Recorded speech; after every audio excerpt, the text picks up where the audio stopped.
ભરૂચ પાલિકાના સફાઈ કર્મીઓને તેમના નિવૃત્તિ સમયની 6 મહિના પહેલા જાણ કરવાની હોવા છતાં મહેકમ વિભાગ દ્વારા અમુક સફાઈ કર્મચારીઓને નિવૃત્તિના 2 દિવસ પહેલા જાણ કરાતી હોવાના આક્ષેપો સાથે સફાઈ કર્મચારીઓ મુખ્ય અધિકારીને આવેદનપત્ર આપીને રજૂઆત કરી હતી।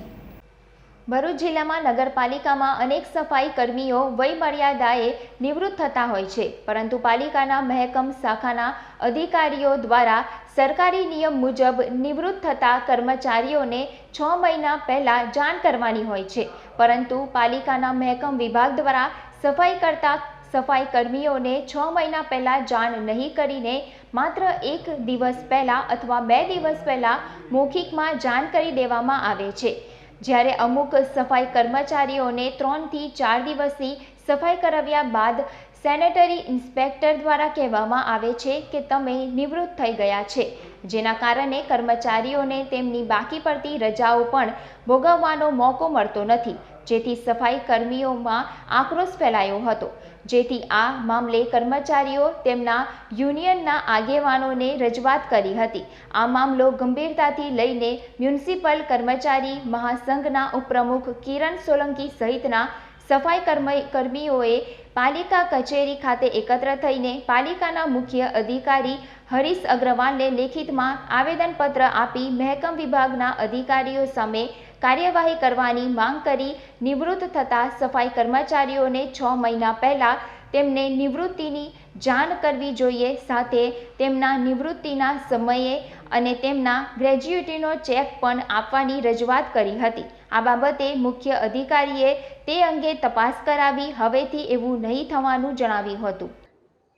કિરણ સોલંકી, શ્રી ગુજરાત પ્રદેશ મ્યુનિસિપલ કર્મચારી મહાસંઘના પ્રદેશ ઉપપ્રમુખ। આજ રોજ તમામ કર્મચારીઓ સહિત અમો મુખ્ય અધિકારી શ્રી અને ઉપપ્રમુખ શ્રી અક્ષય પટેલ સાહેબને રૂબરૂ મુલાકાત લઈ એક આવેદનપત્ર આપ્યું છે।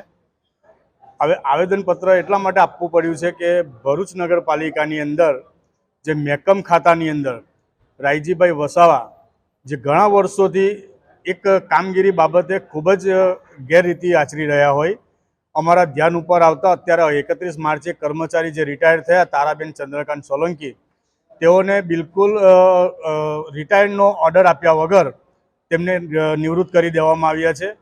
આવા કેટલાય કર્મચારીઓ છે જેમને કામ કરાવ્યા બાદ રિટાયર કરવામાં આવ્યા છે। કેટલા લોકોને 1 જ દિવસ બાકી હોય અને રિટાયરનો ઓર્ડર આપવામાં આવ્યો છે, કેટલાને 2 દિવસ બાકી હોયનો ઓર્ડર આપવામાં આવ્યો છે।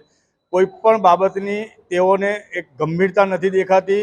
આ બાબતે મેં 3 થી 4 વખત પ્રમુખશ્રીને પણ રજૂઆત કરી હતી, ત્યારબાદ ચીફ ઓફિસરશ્રીનું પણ ધ્યાન દોર્યું હતું। આ 5મી વખત મેં આ બાબતની ફરિયાદ કરી છે અને એકદમ તટસ્થ રીતે મેં મુખ્ય અધિકારીશ્રીને કહ્યું છે કે આ બાબતે રાયજી વસાવાને કોઈપણ સંજોગોમાં નોટિસ આપી અને ખુલાસો માંગો કે આ બાબતની કામગીરી કેમ તમે આ રીતની કરી રહ્યા છો, શા માટે ને તમને શું લાભ છે આ બાબતે।